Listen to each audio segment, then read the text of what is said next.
ओम श्री हरि। एकादशी व्रत का महत्व। एक समय नैमिषारण्य में पुराणों की कथाओं को सुनने के निमित्त एकत्रित हुए 66,000 ऋषियों ने श्री सूत जी से प्रश्न किया कि महाराज, आने वाले कलयुग में प्राणियों का उद्धार कैसे होगा। उनके इस प्रश्न का उत्तर देने के लिए व्यास जी ने शिष्य की सूत जी, जो सब पुराणों की कथाओं को अपने गुरु की कृपा से भली भांति जानते थे, कहने लगे कि हे ऋषियों, एक वर्ष में 12 महीनों की 24 अथवा जिस वर्ष में अधिक मास होता है उसकी 2 मिलाकर कुल 26 एकादशियाँ होती हैं, जिनके नाम में तुमसे कहता हूँ। इनके उच्चारण मात्र से ही बहुत से पाप नष्ट हो जाते हैं। सो आप ध्यानपूर्वक सुनिए। नंबर 1 उत्पन्ना, दूसरी मोक्षदा, तीसरी सफला, चौथी पुत्रदा, पांचवी सठतिला, छठवीं जया, सातवीं विजया, आठवीं आमलकी, नौवीं पापमोचनी, 10वीं कामदा, 11वीं वरूथनी, 12वीं मोहिनी, 13वीं अपरा, 14वीं निर्जला, 15वीं योगिनी, 16वीं देवसैनी, 17वीं कामिका, 18वीं पुत्रदा, 19वीं अजा, 20वीं वामन या परिवर्तनी, 21वीं इंद्रा, 22वीं पापकुंसा, 23वीं रमा, 24वीं देव प्रबोधनी या देवोत्थानी। अधिक मास की दोनों एकादशियों के नाम क्रमानुसार पद्मिनी और परमा हैं। इनके श्रवण मात्र से इनके नामों के अनुकूल ही फल प्राप्त होता है। जो प्राणी इनका व्रत तथा उद्यापन नहीं कर सकते, वे इनका नाम सुनने मात्र से ही व्रत का फल प्राप्त कर सकते हैं। ओम श्री हरि। अतः चैत्र कृष्णा एकादशी व्रत कथा। पाप मोचनी एकादशी। धर्मराज युधिष्ठिर कहने लगे कि महाराज, आपने फागुन शुक्ला एकादशी का महत्व बतलाया। अब कृपया करके यह बताइए कि चैत्र कृष्णा एकादशी का क्या नाम है, इसमें कौन से देवता की पूजा की जाती है और इसकी विधि क्या है। कृष्ण भगवान कहने लगे कि हे राजन, यही प्रश्न एक समय राजा मानधाता ने लोमस ऋषि से किया था, और जो कुछ उन्होंने उत्तर दिया था सो वही तुमसे कहता हूँ। लोमस ऋषि कहने लगे कि राजन, इस एकादशी का नाम पाप मोचनी एकादशी है। अब मैं इसकी कथा कहता हूँ, सुनिए। प्राचीन समय में कुबेर का चैत्ररथ नाम का एक वन था। उसमें गंधर्वों की कन्याएं किन्नरों के साथ विहार करती थीं। वहाँ अनेक प्रकार के पुष्प खिल रहे थे। उसी वन में अनेक ऋषि तपस्या करते थे। स्वयं इंद्र भी चैत्र और वैशाख मास में देवताओं के सहित वहाँ आकर क्रीड़ा किया करते थे। वहीं अपने आश्रम में मेधावी नाम के एक ऋषि भी तपस्या में संलग्न थे। वे शिव के भक्त थे। एक समय मंजू घोषा नाम की अप्सरा ने उनको मोहित करने का विचार किया। वह ऋषि के भय के मारे समीप नहीं गई, वरन दूर बैठकर वीणा पर मधुर गीत गाने लगी। उस समय कामदेव ने भी मेधावी ऋषि को जीतने की चेष्टा की।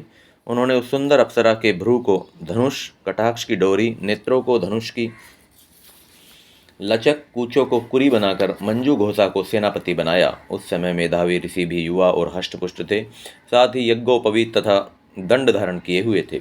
ब्रह्म तेज से युक्त थे। मंजू घोषा ऐसे सुंदर ऋषि को देखकर उनकी सुंदरता पर मुग्ध हो गई और अपने गीत, चूड़ियों और नूपुरों की झंकार नृत्य कला द्वारा हाव भाव दिखाकर मुनि को रिझाने लगी। पर्याप्त समय तक यह क्रम चलता रहा और अंत में कामदेव ने ऋषि को पराजित कर दिया। फलस्वरूप ऋषि मंजू घोषा के साथ रमण करने लगे और काम के इतने वशीभूत हो गए कि उन्हें इन दिन और रात्रि का कुछ भी ज्ञान विचार नहीं रहा। इस प्रकार बहुत समय बीत गया। तब एक दिन मंजू घोषा कहने लगी कि ऋषि जी, बहुत दिन बीत गए, अब मुझे स्वर्ग जाने की आज्ञा दीजिए। मुनि ने कहा, आज इसी संध्या को तो आई हो, प्रातःकाल होने तक चली जाना। मुनि कैसे वचन सुनकर अप्सरा कुछ समय तक और रुकी। अंत में उसने पुनः मुनि से विदा मांगी तो मुनि कहने लगे कि अभी तो आधी रात ही हुई है। अप्सरा ने कहा कि महाराज, आपकी रात तो बहुत लंबी है, इसका क्या परिमाण है। मुझे यहाँ पर आए कई वर्ष बीत गए हैं। उस अप्सरा की यह बात सुनकर मुनि को बहुत समय का ज्ञान हुआ तो विचार करने लगे कि इस अप्सरा के साथ रमन करते हुए हमको 57 वर्ष 9 महीना 3 दिन बीत गए। तब वह उनको काल के समान प्रतीत हुई। अत्यंत क्रोधित होने पर मुनि की आंखों में ज्वाला उत्पन्न होने लगी। वे कहने लगे कि मेरी कठिन परिश्रम से एकत्र की गई तपस्या को तूने नष्ट कर दिया है। तू महापापनी और दुराचारणी है। तुझे धिक्कार है, तूने मेरे साथ घात किया, इसलिए तू मेरे श्राप से पिशाचिनी हो जा।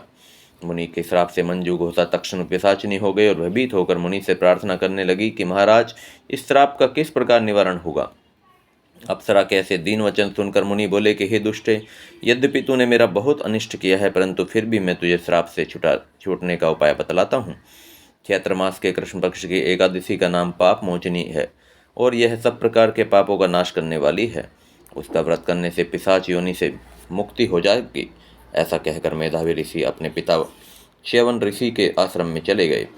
मेधावी को देखकर च्यवन ऋषि कहने लगे कि अरे पुत्र, तूने ऐसा क्या किया जिससे तेरा सारा पुण्य छीन हो गया। मेधावी कहने लगे कि पिताजी, मैंने अप्सरा के साथ रमन कर के घोर पाप किया है। अब इस पाप के छूटने का प्रायश्चित मुझे बतलाइए।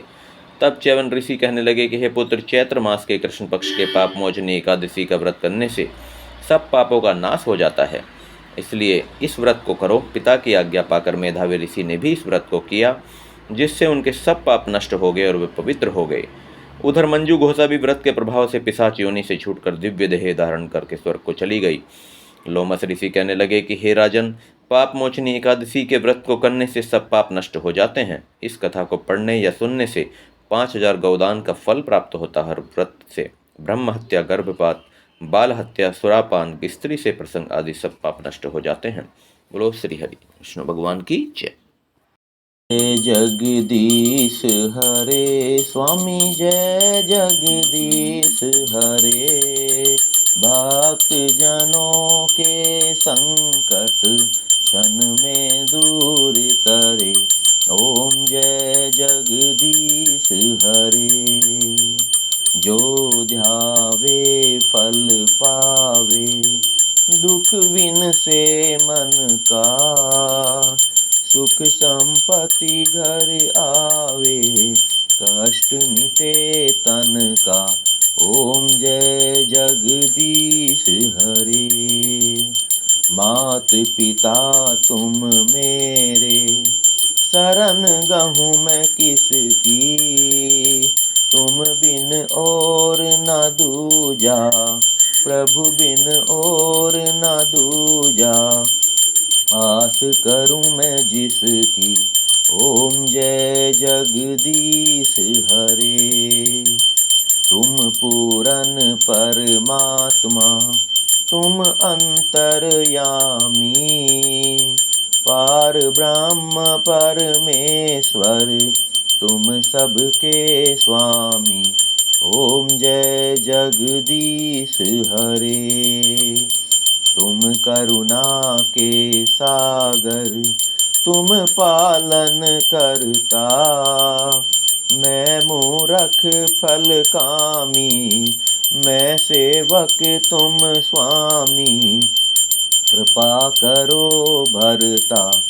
ओम जय जगदीश हरे। तुम हो एक अगोचर, सबके प्राणपति। किस विधि मिलूं दयामय, तुमको मैं कुमति।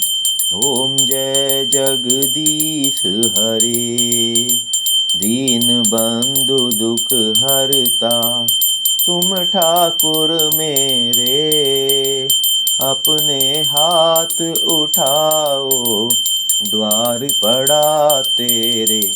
ओम जय जगदीश हरे। विषय विकार मिटाओ, पाप हरो देवा।